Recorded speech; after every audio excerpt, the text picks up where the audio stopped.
Okay, so what should we do? And I'll go very quickly because I know we've been at this very long. Use every technical and practical piece of information that you can. In the rapid onset disaster that was the Ginsabuguan debris avalanche, there was no map of Ginsabuguan. So what the team leader did was he accessed a satellite image from Tacloban College. He got the cadastral map and got the tax map of the town. And they managed to generate names of all of those people who actually own those lots. Why is that important? There is no remembrance of the dead if they have no name. And if the village disappears, 3/4 of the people actually died. No one knows who actually was there. Many of those that actually survived were young children or very old who were not working in the fields that day. So it's very important to work with whatever tools that you have. So he took the information and basically just overlaid it to create a hazard, exposure, and vulnerability map for a particular disaster, trying as they would like to find the school which had been buried. If there were more time, one of the things that we were able to do for Albay, with also the help of Antonia Yulo, is work on the building of a real geospatial database. Why is that important? If you were to in fact reconstruct certain areas of Albay, where would you build certain things? If some of you went there post-Raming, the lahar was basically touching the runway of the Legazpi Airport. So the rivers actually, Aquinas University lost a whole building with people inside because it was by the big river which emptied into the coastal area. So the reason that we actually did this project for Albay was the governor requested us to answer the question, who is next? And who do I have to evacuate first? So what we did is we performed the analysis using the number of poor population and the density of those barangays. The darkest areas that you see at the bottom are those barangays that have the highest number of people and the highest number of people who are poor. And in fact, that would be the decision support that would be given to the governor if there were a super typhoon about to come. And that's what the maps look like, lahar and flood. Practical technologies, these are instruments that we deployed in the province of Oriental Mindoro, all the way down to the bishop's residence from the mountain range where the Mangyan missions are, in response to the floods of 2005.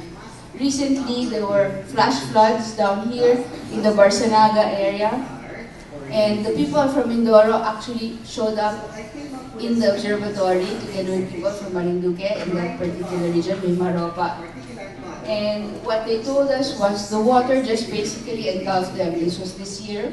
58 barangays were underwater. What we found out from our instrument was that it was raining in the upland but not in the lowland. By the time that the water had impounded and topped over and engulfed the 58 barangays, Calapan, which is where the Pagasa station is, didn't even register any rain. So one of the issues here is where should we be placing these instruments?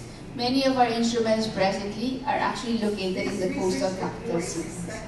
But in the height of the watershed, which is where they should be, since the water comes down from the headwaters, that would be an important measurement to actually make. As you can see, the upland nature of the deployments, you see the lowland flooding there. And we placed all of these in the care of the Mangyan missions. It's also possible to work with private sector, and this is something that perhaps Catholic schools can do very easily rather than in the case of the government and the public schools. We worked with the municipality in Baclayon, which is a very poor island community in Pamilacan, translating the science that we did into a handheld tool for the community to somewhat do a check and balance on the municipal planning and development officer and the mayor. So whenever a proponent would come, they would pull out, in fact, this booklet to say, will that disturb our water source? Or in fact, will it increase our insect population? Will it impact our marine biodiversity and our marine ecosystem? And finally, how will that impact our socio-political vulnerability? They did have a rather high poverty incidence rate in this municipality. So the local government would have the basic science tool, but the community would have a handheld tool which they could use to actually do a check and balance.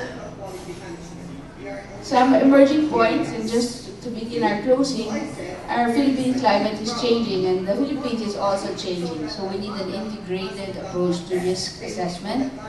So hazards, exposure, vulnerability that actually affect people and sectors.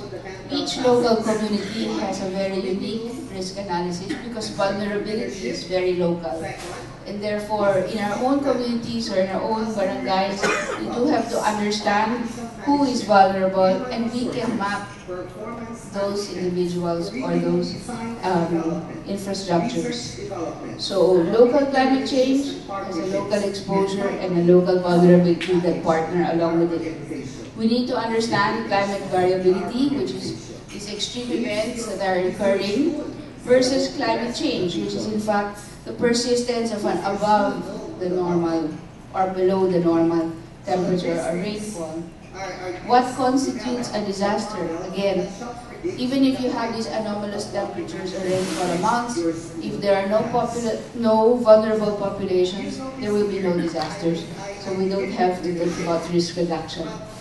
Very important, and this is something that we can all collaborate on, really generating information, observation and monitoring, and risk communication. We need to disseminate what we know to the people who need it most.